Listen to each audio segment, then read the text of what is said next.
La mousse de Nostradamus. Ouais, tu t'en souviens? Bah oui, les tiens ils sont pas prêts. Exactement. Bah oui, les tiens ils sont pas prêts. C'est ça qui est important.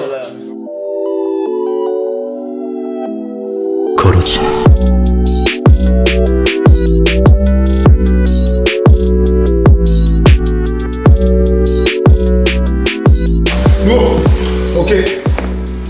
Donc bienvenue dans le truc, on a la chance d'accueillir Nino qui vient de sortir son album le 22 mars, Destin, qui est déjà en back et sur toutes les plateformes de streaming notamment. Donc Nino, comment ça va? Ça va et toi, mon rêve? Bien la forme? Ok, frais. Destin est sorti depuis le 22 mars, t'as éclaté les records, là tu bats tous les records, t'es en train de vraiment traumatiser le game. Non, je vois que t'es certifié double disque de platine, c'est ça? Ouais, ça fait. Donc ça fait 200 000 ventes. Ouais. Comment tu te sens avec ça? Comment je me sens? Comme un gagnant. Ouais. Un gagnant, bien, je me sens bien, je me sens apaisé. Et ouais, je suis content que les gens aient capté le projet. Ouais. Bon, on sent bien que finalement, même dans le titre Destin, que c'est un truc auquel tu t'y attendais. Je sais pas, depuis longtemps, tu es dans le game, t'écris depuis pas mal de temps. Et là, tu arrives vraiment à la consécration. Tu étais déjà rentré dans la cour des grands depuis un bon moment. Mais là, vraiment, tu postules vraiment à prendre le trône un peu, tu vois. Ouais, le trône, tu dis ça. C'est toi qui le dis. Hein. Ouais, mais bon. Mais après, tu connais, c'était un album parmi. Il faisait partie de la succession d'albums qui avait fait grimper le truc, le nom. Et donc celui-là, il fallait bien marquer le coup, il fallait bien confirmer, donc je pense que c'est mission accomplie. Ouais, non mais c'est sûr, comme prévu quoi, tu vois. Comme prévu. Dans la suite de Mills 2.0 et comme prévu justement, tu as fait beaucoup de feats aussi sur les dernières années. Là, j'ai écouté l'album, franchement le projet il est vraiment bon. Moi c'est un album qui m'a vraiment plu, il y a de tout justement, c'est ça que c'est. Les différents types d'ambiance, c'est qu'il y a du kick, il y a du dansant, des sons un peu plus cool.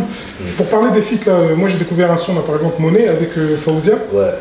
Comment ça s'est fait? Parce que je connaissais pas, j'ai appris qu'elle était canadienne. Ouais, canadienne, c'est Warner qui me l'a ramené. D'accord, ouais. Qui m'ont fait écouter des morceaux d'elle, j'avais kiffé, j'ai dit ouais, pourquoi pas un refrain. Ok. Donc voilà, après je l'ai envoyé une top line, et elle a bien respecté le truc, et voilà. Ouais, non, parce que c'est rare finalement, c'était un peu à l'ancienne, on faisait intervenir un peu des femmes, tu vois. Aujourd'hui, ça peut être chanté, ça peut être fait. Non, mais après, t'as vu, j'ai beaucoup chanté dans l'album. Je me suis dit, vas-y, un petit refrain venant de la part d'une Canadienne, ça le ferait. Donc, pour revenir sur l'album, aux thématiques, parce que c'est un album dansant, c'est un album joyeux, mais c'est un album aussi beaucoup de mélancolie. Ouais. C'est plus qu'avant, quoi, tu vois. C'est dû à quoi? C'est l'évolution finalement Ouais, l'évolution, c'est dû à. Peut-être au moment où je l'écrivais un peu renfermé, je l'écrivais pas dehors. Les autres albums, je les ai écrits un peu dehors, un peu partout. Là, je les ai écrits un peu dans une petite bulle en fait, avec les beatmakers. C'est peut-être ça qui fait aussi la mélancolie et les prods qu'on m'a proposé aussi. Non, vraiment. Mais on voit aussi qu'il y a un peu ce côté aussi, tu vois, la gestion du succès dans ta carrière. On sent bien que tu vois, il y a quand même une évolution par rapport à ton statut d'avant et ton statut de maintenant. Ouais. Tu vis plus de la même manière là aujourd'hui, clairement? Non, je vis plus de la même manière. Ouais. Voilà, faire des choses qui me font avancer quand même. D'accord.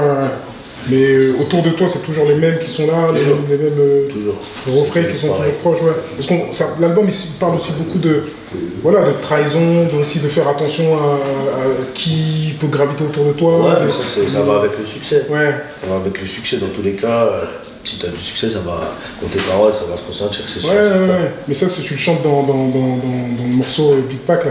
Ouais. Et c'est ce que tu dis, tu vois, qu'il n'y a qu'un pas entre l'anonymat et la célébrité, quoi, finalement. Que pour toi, ça arrivé, ça s'est construit quand même, quoi. Mais... Ça s'est construit, mais ça vient rapidement, parce que tu ne le vois pas quand tu es dedans. Ouais. Quand tu es en train de le faire, tu ne le vois pas vraiment, et donc c'est pour ça que je te dis ça.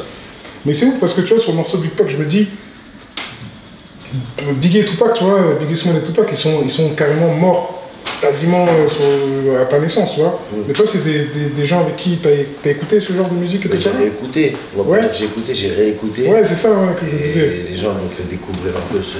Parce que c'est rare, tu vois, si tu veux, des gens de ta génération qui connaissent aussi les anciens rap. Toi, on sent bien que t'es passionné de rap et que t'écoutes beaucoup de rap aussi. Les films aussi. Ouais, aussi beaucoup. Parce qu'ils ont des films aussi respectifs. Donc, en regardant les films, t'as envie d'écouter la musique. En comprenant l'histoire de chacun, t'as envie d'écouter la musique de chacun.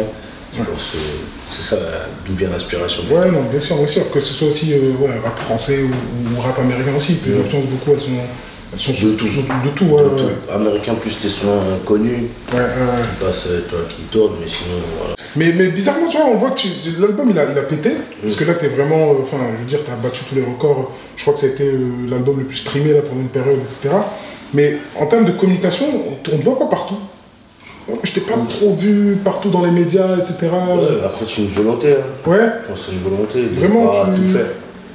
Donc tu préfères éviter un peu d'être sur les plateaux, etc. Parce que souvent les artistes en tournée, on était avec, on a fait l'interview de Seth Gecko par exemple, qui a enchaîné les tournées, etc., qui a enchaîné les plateaux télé. Toi c'est vrai que tu as été plutôt discret et ta communication elle est plutôt maîtrisée sur les réseaux. Ouais, bah ouais, on essaye.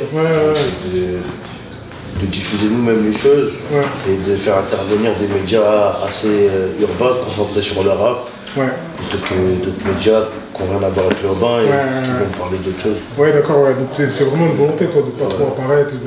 Voilà, au moins tu gardes et tu maîtrises ta com, quoi. Ouais, il y a pourquoi les médias, il y a un rapport qui est. Non, pas forcément. Ouais.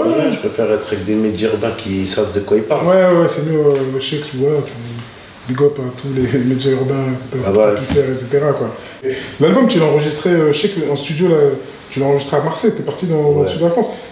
Pourquoi tu voulais vraiment t'isoler pour travailler Ouais, c'était plus être avec les beatmakers et tu vois, pas qu'il y ait de coupure dans le travail, tu vois, que ce soit intense pour repartir avec un package de sons et choisir à Paris, tu vois.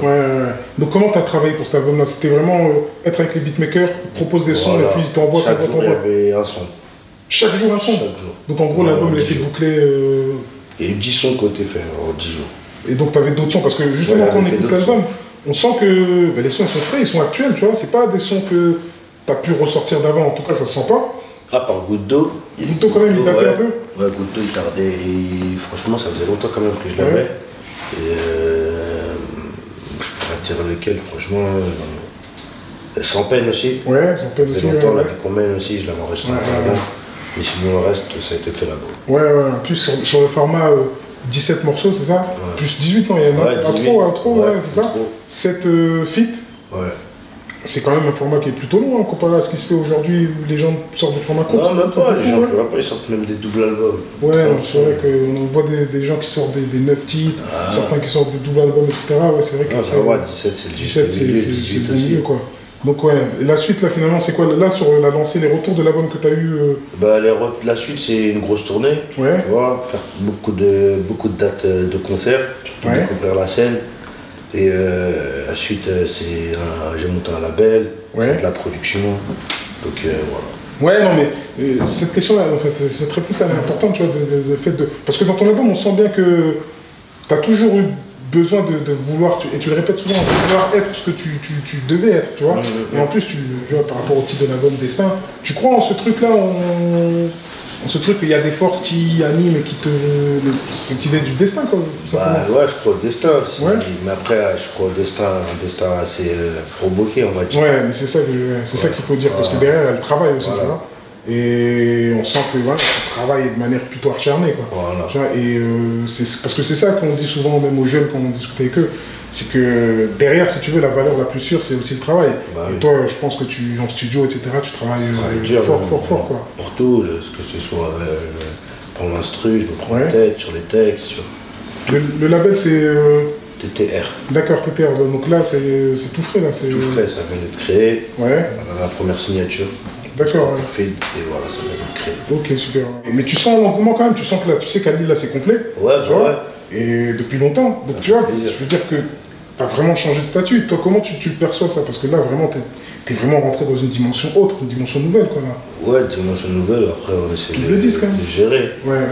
Tu vois, c'est toujours le même combat. Faire un prochain album qui va marcher, faire une prochaine mixtape qui va marcher. C'est toujours la même chose. Et après, parce que dans le morceau, dans l'intro, là, tu dis, maman avait dit, je vais banquer, et puis après, je m'arrache. Ouais. Quasiment, ouais. Quasiment. Un peu...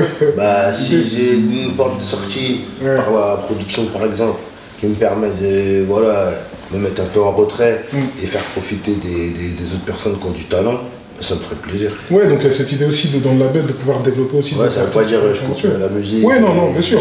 Je vais vivre en Nouvelle-Zélande. Ouais. Ce que je veux dire. Ouais, non, bien sûr. C'est dire vraiment un fou, mais toujours dans la musique, mais voilà. Postes, on va dire. Ouais, parce que, mais on sent ce double mouvement quand même, parce que même dans un texte, tu dis la vie de Rosta, ça rend fou aussi, tu vois. Ah, bah ouais. Mais quelquefois, tu as envie de prendre du recul, mais en même temps, tu es dedans et tu as envie forcément de performer, de continuer dedans. Donc c'est tout le temps un double mouvement, quoi, finalement. Et, mais c'est facile à vivre, ça, un peu? Non, pas trop facile, on va dire, mais dur à gérer, mais après, il y a tout qui gère. Après, il y a un sujet qui est important aussi, parce que le son Putana aussi, c'est un son qui est lourd quand même aussi. Le sujet des femmes, là, bon, quand on est Nino maintenant, enfin, je veux dire, t'en parles, tu vois bien qu'il y a des gens qui sont intéressés, etc., que les relations, c'est plus les mêmes. Comment on gère ça? Comment tu vois, tu te poses des questions quelquefois par rapport à ça? Ah, tu te poses plein de questions. Tu vois? Sur les femmes, tu peux te poser des questions. Tu peux te poser plein de questions. C'est pas pourquoi elles sont là, etc. Tu vois, je veux dire, c'est normal. La rançon de la gloire, quoi. C'est normal. La célébrité. Mais. Là, je fais plein de trucs. Je fais plein de trucs, ça veut dire que ma tête, elle n'est pas concentrée encore sur ça. Et elle est tranquille. Non mais c'est bien. Paris c'est magique là, mais Paris c'est magique, mais c'est vraiment pour les gens qui ont du bif de côté. Ah, gars, viens à la montagne, tu vas voir pour toi-même. C'est magique. Non mais c'est ça, c'est vrai, tu vois, moi souvent, enfin j'étais à Paris même ce matin là, et c'est sûr que quand tu parles de Avenue Montaigne, Champs-Élysées, etc. C'est ça qui est beau à Paris. Complètement, c'est vraiment pas la banlieue. le côté tourisme, tu vois. Donc non, c'est sûr que si tu veux faire du shopping là-bas, faut être prêt quoi. Voilà. Non, c'est sûr. Kishta. Non, en tout cas, non.